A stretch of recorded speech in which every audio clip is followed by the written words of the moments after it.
Hi guys, DK here from KaroroCAM, and welcome to part 16 of this How to Shape a Kite Surfboard in KaroroCAM, and we are on to actually machining the board. So here we have the fin recesses getting machined into the base of the board. This is done with a 12.7mm flat end mill. As soon as those are done, we will get into the roughing passes. So you can see the board set up in the indexing jig here, and these roughing passes are going through and removing a bulk of the material from the base of the board. Once those are done, you can see, right deep into the nose here. These are 12mm or 10mm deep and 10mm wide passes. And it's just removing a lot of foam.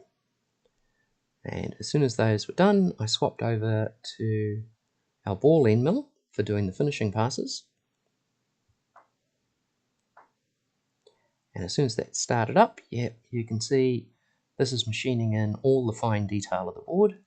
These are a 2mm step over and the cutting passes across the board.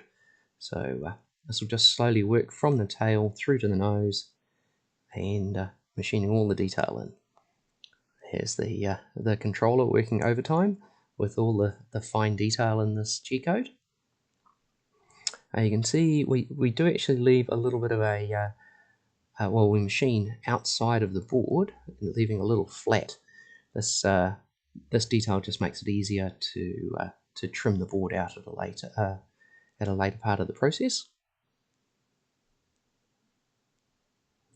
And you can see I've removed the dust extractor head from the machine in that shot. We're machining so deep there really isn't enough room to have the dust extraction hood on and still reach deep down into the blank.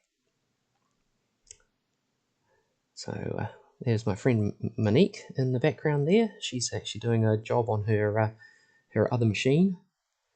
I've been very fortunate that she's been allowing us to use her machines for this project.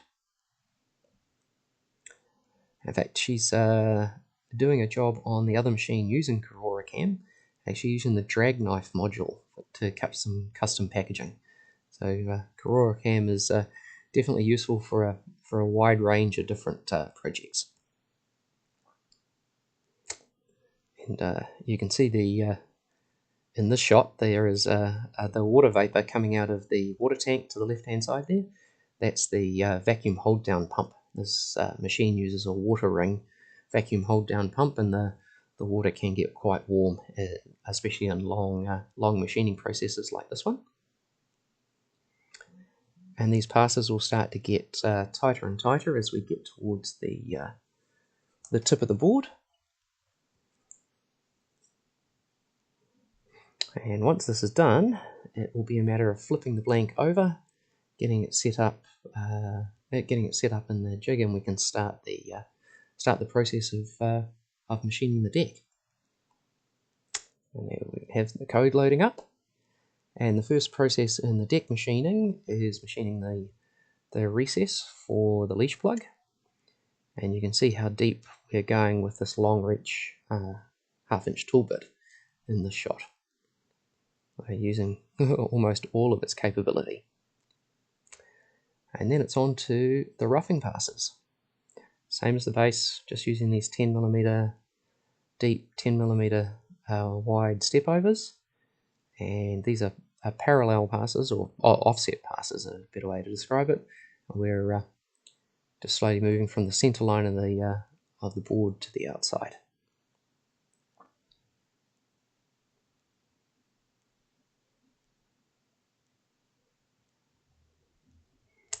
And each one of those passes just gets deeper and deeper. And you can see here we're machining a lot deeper in the tail of the board than the nose, and this is how we've got the board set up inside the blank. That we're making use of some of the thickness of the blank to put some rocker into the machined board. Not the full and final rocker, but at least as much as we can get out of this 80mm thick blank.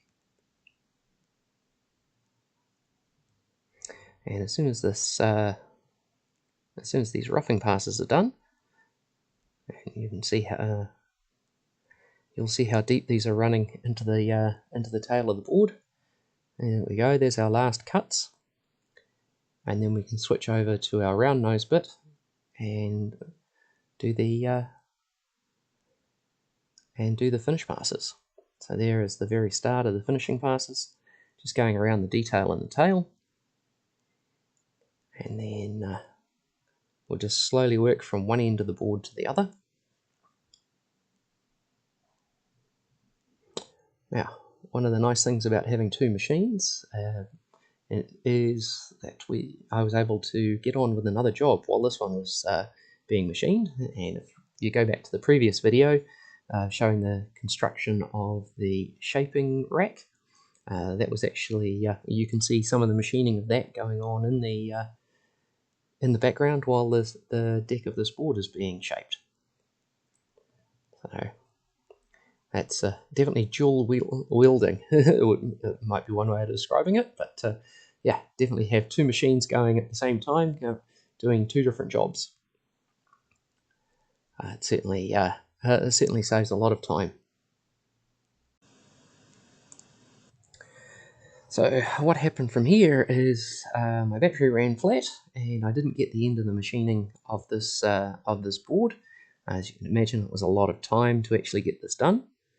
But what came out of the end of it was this shaped blank.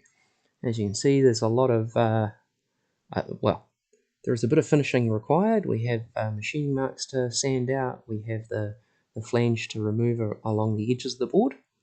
But that will all be in the next video. So there we go, guys. Thank you very much for your time. And as always, if you have any questions, please feel free to leave those in the comments below or email us KaroroCAM@gmail.com.